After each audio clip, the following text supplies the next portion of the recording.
அவர் மக்களை நம்பியோ தன்னை நம்பியோ கட்சி ஆரம்பிக்கல. தன்னோட பாப்புலாரிட்டி பிளஸ் எடப்பாடியை நம்பி தான் கட்சி ஆரம்பிச்சாரு. சர்க்கார் படத்துல நான் 3 தடவை பார்த்தேன். விஜய் ரொம்ப ஸ்டைலிஷா நடிச்சிருப்பாரு. தங்கத்துல பார்த்தேன், சத்தியத்துல 2 தடவை பார்த்தேன். அந்த படத்துல இலவசங்கள் எல்லாம் போட்டு உடைப்பாரு. மக்கள் இலவசங்களுக்கு எல்லாம் எதிராக இருப்பாரு. எடப்பாடியோட கூட்டணி போறதுக்காக இலவச ஆதரவு, எடப்பாடியோட கூட்டணி போறதுக்காக ஜம்மு காஷ்மீர் மேட்டர்ல சீமான மாதிரி போல்டா கருத்து சொல்லாம வளவளா வெண்டக்கான்னு அமைதியா இருக்கிறது, நீட் மேட்டர்ல எதையும் கருத்து சொல்லாம கம்முன்னு இருக்கிறது, இதெல்லாம் அவரு அவங்க 2 பேரும் தாவேக்காவுக்கு இவ்வளவு பலம்னு எடப்பாடி ஒன்னையும் எடப்பாடி சொல்லக்கூடிய நம்பரை தாவேக்காவும் ஒத்துக்கிட்டா யாரும் எதுவும் செய்ய முடியாது. அந்த கூட்டணிக்குள்ள மற்றவெல்லாம் சும்மா அரசியல் போதுமான அரசியல் அறிவு இல்லாம பலம் நிரூபிக்காதவருக்கெல்லாம் ஒரு பலமா கொடுத்துட்டு பேசும்போது நான் பவன் கல்யாண் பலம் நிரூபிச்சவர், அவரோட 2 மடங்கு கூட்டம் அல்லு அர்ஜுனுக்கு, இந்தியாவிலே பெரிய ஸ்டார் அல்லு அர்ஜுன். ஆனா அவரால் எந்த லாபமும் இல்லை. எதிர்கட்சிகள் ஓட்டு 40% பாதிச்சுன்னா ஆளுங்கட்சி அதிகாரத்தில் இருந்த காங்கிரஸ் ஓட்டு 4% தான் பாதிச்சு. ஆதர் அர்ஜுனா போன்றவங்க என்லைட்டட் ஆகணும்னா இதெல்லாம் பார்த்துக்கிடணும். சும்மா ஆளுங்கட்சிக்கெல்லாம் பாதிப்பு வராதுங்க. எதிர்கட்சியில 4 ஓட்டை பாதிச்சாதான் ஆளுங்கட்சியில 1 ஓட்டை பாதிக்க முடியும். ஒரு புது போல்ஸ் அது தெரியாம ஆதர் அர்ஜுனா இக்னரண்டா பேசிட்டு இருக்கிறாரு. நாம் தமிழர் கட்சி ஆல்ரெடி வேட்பாளர்கள் அறிவிக்க ஆரம்பிச்சுட்டாங்கல்ல, அந்த இடத்துல நாம் தமிழர் கட்சி தனிச்சு தான் போட்டியிட போறாங்க அப்படிங்கிறது ஓரளவுக்கு உறுதியான மாதிரி தானே புரிஞ்சுக்க முடியுது. நல்லாவே உறுதியானதா புரிஞ்சுக்கலாம். வட இந்தியாவில் காப்பி அடிக்கிறான், என் மக்களை என் பிள்ளைங்களை துன்புறுத்துறாங்கன்னு பேசுனாங்கன்னா பாஜக ஏத்துட்டாரு. இது இன்டெலிஜென்ஸ் ஃபெயிலியர், மத்திய அரசின் ஃபெயிலியர்னு இது ஜம்மு காஷ்மீர் விஷயத்தை சொல்றாருன்னா அந்த நோக்கமே அவர்கிட்ட இல்லையே. Periyar Maniammai Institute of Science and Technology, Tanjavur. ECE with specialization in AI and ML, IoT, robotics and industrial automation. எனக்கு நான் பங்கு போணுமா, மெயின்டெனன்ஸா, இஎம்ஐயா இல்ல பார்க்கிங் தான் பிரச்சனையா? Oscar is always on right track. That is why Fast Track. Fast Track taxi ஆப்ப உடனே download பண்ணுங்க. சம்மர் ஹாலிடேஸ் வந்தாச்சு, நம்ம ஜிடி ஹாலிடேஸும் வந்தாச்சு. GT holidays, south India's #1 travel brand. வணக்கம் சார். வணக்கம்மா. யார் இபிஎஸ் மெகா கூட்டணியில் இருக்காங்க? இபிஎஸ் மெகா கூட்டணியில் அமித்ஷா இருக்கிறாரு, ஓகே, நயனார் நாகேந்திரன் இருக்கிறாரு, டாக்டர் தமிழிசை இருக்கிறாரு, கரூர் நாகராஜன் இருக்கிறாரு, மதுரை ப்ரொஃபஸர் சீனிவாசன் இருக்கிறாரு, வானதி சீனிவாசன் இருக்கிறாங்க, பொன் ராதாகிருஷ்ணன் இருக்கிறாரு, அண்ணாமலை இருக்கிறாரு. பட்டியல் பாஜகவில் இருந்தே இருக்கே சார். பாஜகவில் ஆல்மோஸ்ட் எல்லாரும் இருக்காங்க. ஓகே. அண்ணாமலை மட்டும் 11.4%. நான் எடுத்த ஓட்டுக்கு எனக்கு சீட்டு வேணும், மற்றவெல்லாம் அவனுக்கு சீட்டை வாங்கிட்டு போயிடுவான், நான் கட்சிக்கு சீட்டை வாங்கியே தீருவேன்னு இருக்கிறாரு. ஓகே. அடுத்து ஈரோடு கிழக்கில் போட்டி போடாத வாசன் இருக்கிறாரு. விக்கிரவாண்டியில் போட்டி போட்ட டாக்டர் ஐயா ஜனவரியில் பார்த்துக்கலாம், என்ன மீறி எங்கே போயிடும் அந்த அரசியல், என்கிட்ட வந்து தானே தீரணும் எடப்பாடி பழனிசாமின்னு ஐயா இருக்கிறாரு. ஓகே. பிரேமலதா அம்மையார் ஒரு ராஜ்யசபா மேட்டரில் சுதீஷ் அடிச்சிட்டாரு, அக்ரிமெண்ட் உண்டு நீங்கள் ஏமாத்துறீங்கிற அளவுக்கு அடிச்சிட்டாரு.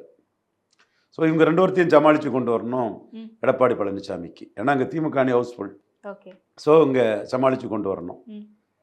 இதை தாண்டி தினகரன் அவர் அசட்டிவாக இருக்கிறார்.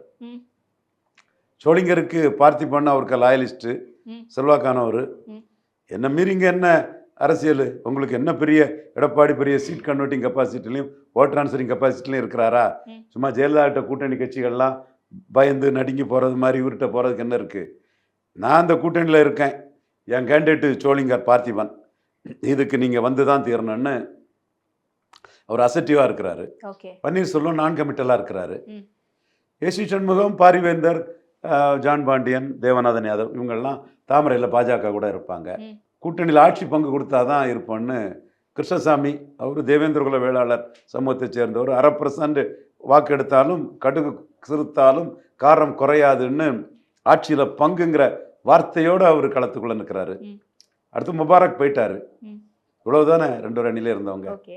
தாவேகா உள்ள வர போறாங்கன்னு சொல்றாங்க, நாம் தமிழர் கட்சி வர போறாங்கன்னு சொல்றாங்க, இன்னும் பல்வேறு கட்சிகள் வந்து இணையறதுக்கு ரெடியா இருக்காங்கன்னு சொல்றாரு இபிஎஸ். வட இந்தியாவில் நீட்டில் காப்பி அடிக்கிறாங்கன்னு சீமான் பேசுகிறாரு. ஆமாம்.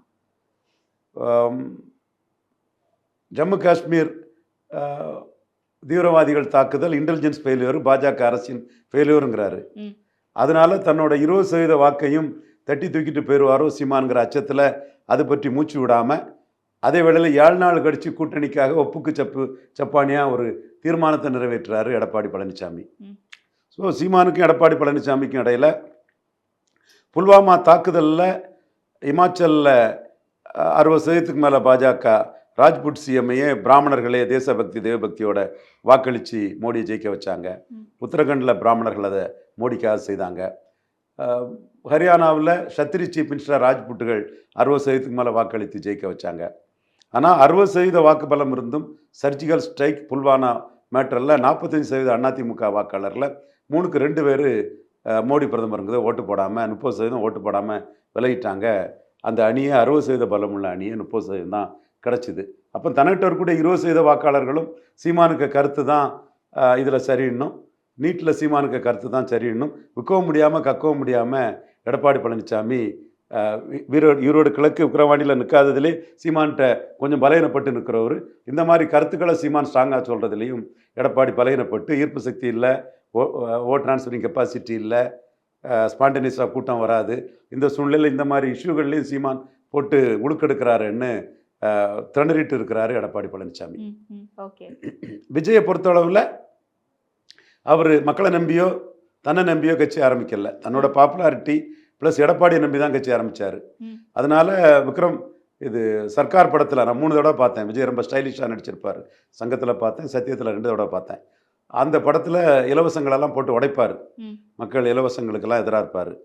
ஆனால் எடப்பாடியோட கூட்டணி போகிறதுக்காக இலவச ஆதரவு, எடப்பாடியோட கூட்டணி போகிறதுக்காக ஜம்மு காஷ்மீர் மேட்டரில் சீமான மாதிரி போல்டாக கருத்து சொல்லாமல் வளவளா குளவளா வெண்டக்கான்னு அமைதியாக இருக்கிறது. தென் நீட் மேட்டரில் எதையும் கருத்து சொல்லாமல் கம்முன்னு இருக்கிறது. இதெல்லாம் அவர் தனித்து 234 கேண்டிடேட் போட்டுவிட முடியாதுன்னு எடப்பாடி கிட்ட பலம் நிரூபிக்காத நமக்கு ஜானகிக்கு சிவாஜி ஒரு ஆஃபர் கொடுத்த மாதிரி ஒரு ஆஃபர் கொடுக்க மாட்டாங்களான்னு எடப்பாடி லைனை டோ பண்ணிட்டு இருக்கிறாரு.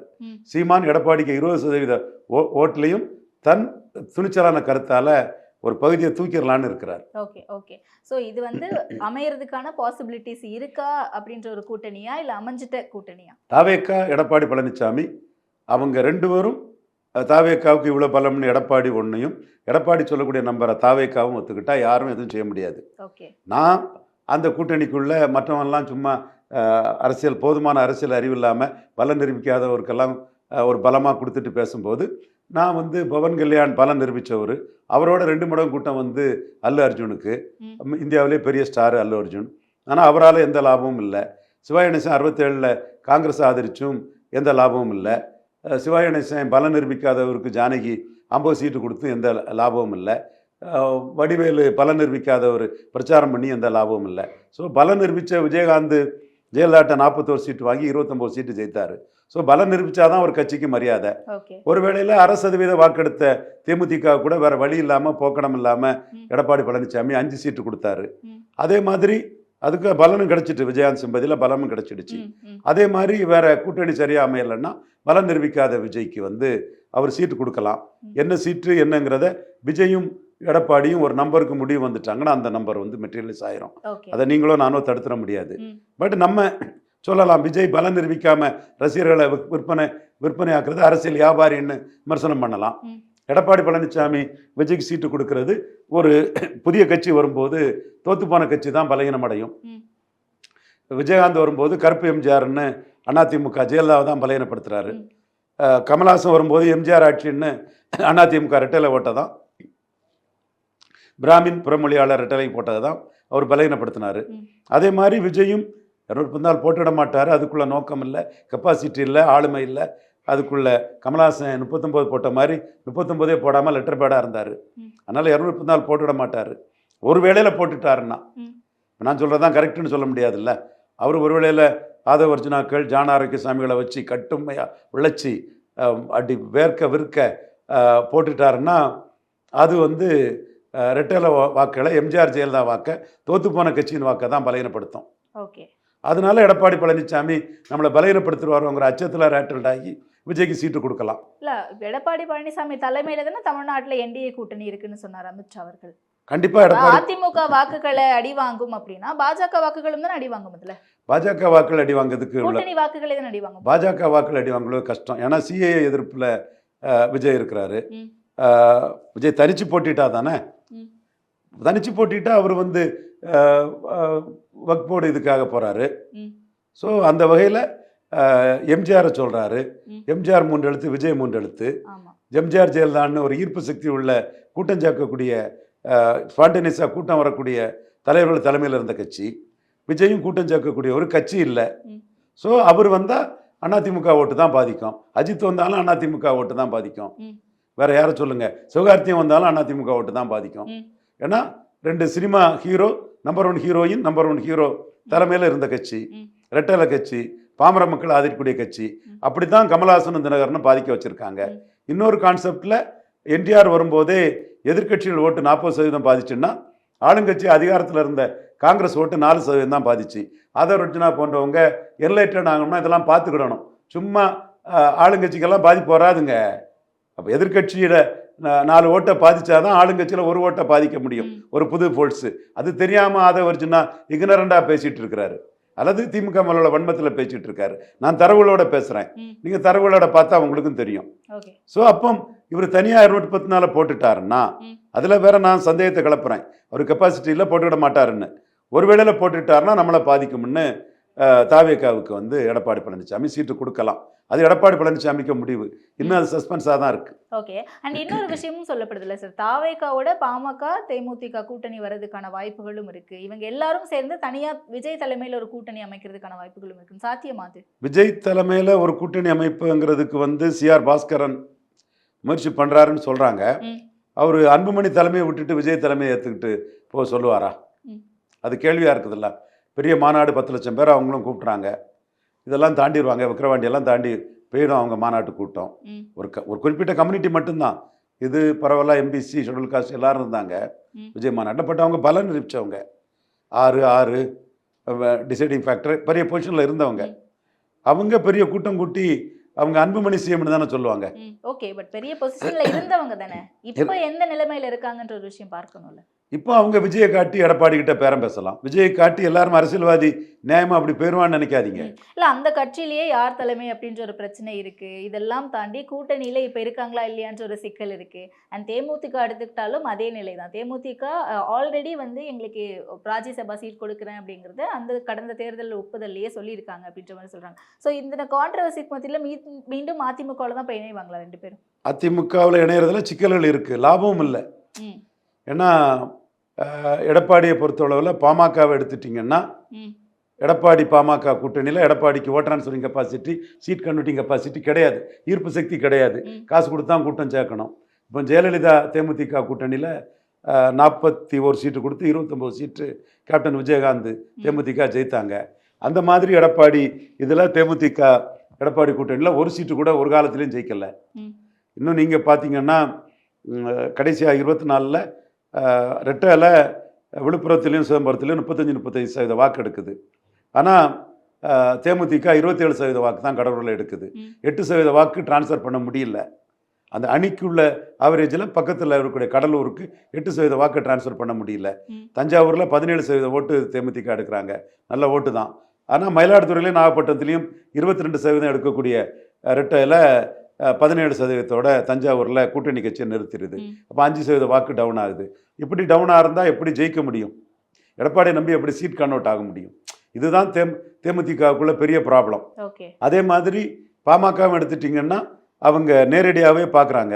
2019 ஒரு சீட்டும் பாமக வெற்றி பெறலை, தேமுதிகவும் வெற்றி பெறலை. 2021 சேலம் பகுதியில் பாமக 4 சீட்டு வெற்றி பெற்றாங்க. அது எடப்பாடி சீஃப் மினிஸ்டர்னால அவருக்கு வெள்ளாள கவுண்டர் ஜாதி ஓட்டு மட்டும் டிரான்ஸ்ஃபர் ஆச்சு. வேறு ஜாதி ஓட்டு அவரால் டிரான்ஸ்ஃபர் பண்ண முடியலை. அந்த ஓட்டர்ஸ்கிட்ட அவருக்கு கண்ட்ரோல் இல்லை, அவர் ஆளுமை இல்லை அவர்கிட்ட அந்த இது. அப்போ இந்த ப்ராப்ளம்லாம் பாமகவுக்கு இருக்குது. அவங்க அதை யோசிப்பாங்க. அப்படி யோசிக்கும் போது சரி, என்ன விக்கிரவாண்டியில் கூட நம்ம 2வது வந்தோம். ரெட்டலைக்கு விழுந்த 36% வாக்கில் 23% வாக்கு உதயசூரியனுக்கு போயிட்டு, அந்த செங்குந்தர், உடையார், நாயுடு, முத்தரையர் இந்த சமூகங்களும் பெரிய அளவில் பரையர் சமூக வாக்குகளும் அப்படியே பாமக எதிர்ப்புணவில் ரெட்டலைக்கு போட்டவங்க உதயசூரியனுக்கே போட்டுட்டு போயிட்டாங்க. 63% போயிட்டு சும்மா களம் தெரியாமல் இருட்டை கொண்டு ஓட்டை அடிக்கிற மாதிரி இடைத்தேர்தல் தானே இடைத்தேர்தல் தானேன்னு சொல்லுவாங்க. இடைத்தேர்தல் ஒரு 10% வேணால் கூடும், 23% கூடும். அது ஒரு போலரைசேஷன் ஆகிட்டு அப்போ அதிமுக ஓட்டர்ஸே வந்து ரெட்டலை ஓட்டர்ஸே உதயசூரியனுக்கு போட்டுட்டான்.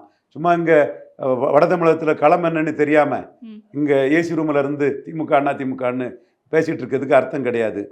ரியல் களம் வந்து திராவிட இயக்கமான திராவிட முன்னேற்ற கழகம் பேரறிஞர் அண்ணா பெருந்தகை தலைமையில் 57 களத்துக்குள்ளே வர்றதுக்கு முன்னாடியே வன்னியர் ஓட்டு அந்நியருக்கு இல்லை, அந்நியர் ஓட்டு வன்னியருக்கு இல்லைன்னு 52லே ஒரு உருவம் அங்கே வந்துட்டு. ஸோ அந்த தன்மை அதுக்குள்ளே இருக்கும்போது எடப்பாடியால் சேலம் தருமபுரி தவிர பாமகவுக்கு ஓட்டை டிரான்ஸ்ஃபர் பண்ண முடியுமாங்கிறது பெரிய கேள்விக்குறியாக இருக்குது. கடந்த கால அனுபவங்கள் அடிப்படையில் அது முடியாதுங்கிற கருத்து தான் வெளிப்படையாகவே தெரியுது. அப்போ சிஆர் பாஸ்கரன் போன்றவங்க, இந்த செங்கல்பட்டு பகுதியில் உள்ளவங்க விஜய் அன்புமணி கூட்டணி வந்தான்னு ஒன்று, பாமக கூட்டணி வந்தான்னு ஒன்று ப்ரொமோட் பண்ணுறாங்க. 50-50, 2.5 வருஷம் பாமகவுக்கு, 2.5 வருஷம் தாவேக்காவுக்குன்னு ஒரு இதை உருவாக்குறாங்க. தாவேக்கா பற்றி வரக்கூடியது எல்லாமே வெறும் கேஷியங்கள், உறுதிப்படுத்த முடியாத செய்திகளாக தான் இருக்குது. ஏன்னா அதிமுக கூடயும் இதே மாதிரியான ஒரு தகவல் கசிஞ்சது 50-50 கேட்குறாங்க. ஆமாம், இது இந்த பிராண்டிங் ஆட்களை போட்டு தகவலை கசிய வைக்கிறதுனால எந்த அளவுக்கு நண்பகத்தன்மை நம்ம தெரியல. பட் பாமகவுக்கு கம்பல்ஷன் இருக்கு, அதில் ஒரு லாஜிக் இருக்கு. CR Bhaskar very shrewd politician. அவன் ஒரு முடிவெடுத்து, அவர் நண்பருங்கனால விகுதி வருது, மன்னிக்கணும், அவர் ஒரு முடிவு எடுத்தாருன்னா ஒரு அதில் பொலிட்டிக்கல் நாலேஜ் உள்ள ஒரு கை அவர். ஸோ அவர் என்ன பார்ப்பாருன்னா, இருமுனை போட்டின்னா எதிர்போட்டெல்லாம் கன்சால்டேட் பண்ணிடுறாங்க. காங்கிரஸை வச்சு கிறிஸ்டின் முஸ்லீமை கன்சால்டேட் பண்ணிடுறாங்க, திருமாவளவன் வச்சு பறையர்களை கன்சால்டேட் பண்ணிடுறாங்க. அதர் காஸ்ட்டும் போட்டியாளராக இருக்கும்போது வந்து அவங்களும் ஒரு பாமக வன்னியரும் திமுக வன்னியரும்னு சொன்னால் அது காஸ்ட் ஐடென்டிட்டி உள்ள வன்னியராட்டு பாமக வன்னியரையும், திமுக வன்னியரை இசைவேளாளர் ஐடென்டிட்டி அல்லது திராவிட ஐடென்டிட்டின்னு அந்த மாதிரி அவங்க ஒரு பார்வையில் பார்க்கும்போது அதை ஏற்றுக்கிறாங்க. ஸ்டாலினுக்கு ஆள் மேலே இருக்கக்கூடிய வன்னியர் தான் ஏற்றுக்கிறாங்க. ஸோ இது வந்து பிற ஜாதிகள் மத்தியிலையும் திமுக ஒரு ஆதரவு வளையத்தை பெற்றுடுறாங்க, பறையர் கிறிஸ்தவ முஸ்லீம்கள்லையும் ஆதரவு வளையத்தை பெற்றுறாங்க. வன்னியருக்கு வன்னியரையே முன்னிறுத்தி துரைமுருகன், குறிஞ்சிப்பாடி பன்னீர்செல்வம், தென் பனைமரத்துப்பட்டி ராஜேந்திரன், ஆண்டிமடம் சிவசுப்பிரமணியன் சன் சிவசங்கர், இப்படி சேலம் நம்ம நண்பர் செல்வ கணபதி பெரிய ஆர்கனைசர். ஜெயலலிதாவே அவர் அதிமுக பிடிச்சிட்டு அளவுக்கு ஜெயலலிதா பயந்தாங்களோ இல்லையோ, சசிகலாமையார் கூட்டம் பயந்தாங்க. தென் ஆழ்வார் மையம், வீர வன்னியர் பேரவை, ஜெகத் ரட்சகன், இப்படி அவங்க ப்ரோ வன்னியரும் பண்ணி இந்த வாக்குகளையும் கன்சால்டேட் பண்ணி இருமுனை போட்டினா ஈஸியாக 9, 19, 21 இது பண்ணிட்டாங்க. தப்புனது சேலம் தருமபுரியில் வெள்ளாளக்கொண்டர் ஓட்டில் 4 பேர் டிரான்ஸ்ஃபர் ஆச்சு. அங்கேயும் வந்து 10.5 வன்னியர் கன்சால்டேஷன் தான். அப்போ சிஆர் பாஸ்கரன் போன்றவங்க விஜய் தலைமையில் 3வது எண்ணி போனால் நமக்கு அது வந்து ஒரு வாய்ப்பு கிடைக்குமாங்கிறதுல யோசிக்கலாம். ஆனால் விஜய் தலைமைங்கிறத எடுத்த எடுப்பிலே வன்னியர் சங்கம், அன்புமணி சிஎம்னு சொல்லக்கூடிய இடத்துல டாக்டர் உடனே ஒத்துக்குவாராங்கிறது கேள்விக்குறியாக இருக்குது. அவரு சீமானை தான் விரும்புகிறாரு. சீமானுக்கு நிழல் பட்ஜெட்டு, அக்ரி பட்ஜெட்லாம் அனுப்பி கொடுத்தாரு, வன்னியர் சங்கம் மாநாட்டுக்கும் கூப்பிட்டுருக்கிறாரு. ஆனால் சீமான் 214 தனிச்சு அதுதான் தனக்கு பலம்ங்கிற பண்மையில் அவர் போயிட்டுருக்கிறாரு. அப்போ அவர் தனிச்சுங்கிற லெவல்லே 5வது முறை தனிச்சு நின்னா மக்கள் நம்பிக்கை பெற்றுடலாம், பெருசாக வளர்ந்துடலான்னு அவர் போகும்போது, பாமக இருமுனை போட்டின்னா வெற்றி வாய்ப்பு சிரமமாகும் போது விஜய் கூட சேர்ந்து களத்தை பலமுனையாட்ட ஆக்கலாம்னு நினைக்கலாம். ஓகே, ஏன்னா நாம் தமிழர் கட்சி ஆல்ரெடி வேட்பாளர்கள் அறிவிக்க ஆரம்பிச்சுட்டாங்கல்ல, அந்த இடத்துல நாம் தமிழர் கட்சி தனிச்சு தான் போட்டியிட போறாங்க அப்படிங்கிறது ஓரளவுக்கு உறுதியான மாதிரி தானே புரிஞ்சுக்க முடியுது. நல்லாவே உறுதியானதாக புரிஞ்சுக்கலாம். வட இந்தியாவில் காப்பி அடிக்கிறான், என் மக்களை என் பிள்ளைங்களை துன்புறுத்துறாங்கன்னு பேசுனாங்கன்னா பாஜகவை ஏற்றுட்டார. இது இன்டெலிஜென்ஸ் ஃபெயிலியரு, மத்திய அரசின் ஃபெயிலியர்னு அதை ஜம்மு காஷ்மீர் விஷயத்தை சொல்கிறாருன்னா அந்த நோக்கமே அவர்கிட்ட இல்லையே. புரியுது. அதை சொல்லி எடப்பாடிக்கு பிஜேபிக்கு எதிரான செல்வ கணபதி சிவி சண்முக ஆதரவு வாக்காளர்களை தட்டி தூக்கெல்லாம் பார்க்குறாரு. மத்திய அரசையும் மாநில அரசையும், மத்திய அரசின் துணையின்றி மாநில அரசையும், மாநில அரசின் துணையின்றி மத்திய அரசு எதிர்க்கக்கூடிய போல்டு இல்லை சிவி சண்முகம். அவரு போல்டு குறைஞ்ச போது சீமான் அந்த போல்டு சிவி சண்முகம்னு நினைக்க ஓட்ட சீமான் தட்டி தூக்குறதுக்கு தானே போல்டாக வந்து ஜம்மு காஷ்மீர் நீட் இதிலெல்லாம் கருத்தை சொல்கிறாரு. அப்போ அந்த 20% போல்டு ஓட்டில் பெரியாருக்கு பாரத தான் கொடுக்கணும்னு சொன்னக்கூடிய கேபி முனிசாமிக்கு ஓட்டு இருக்குது. 30,000 முஸ்லீம் எனக்கு எதிராக போயிடுவாங்கன்னு சொல்லக்கூடிய ஜெயக்குமாருக்கு ஓட்டு இருக்குது. இந்த கருத்துக்களை சொன்னால் அந்த ஓட்டெல்லாம் வரும்னு தான் சீமான் போகிறாரு. ஸோ அப்போ அவர் 214 தனிச்சு தான் போகிறாரு. அப்போ லெஃப்ட் அவுட் வந்து விஜய் தான்.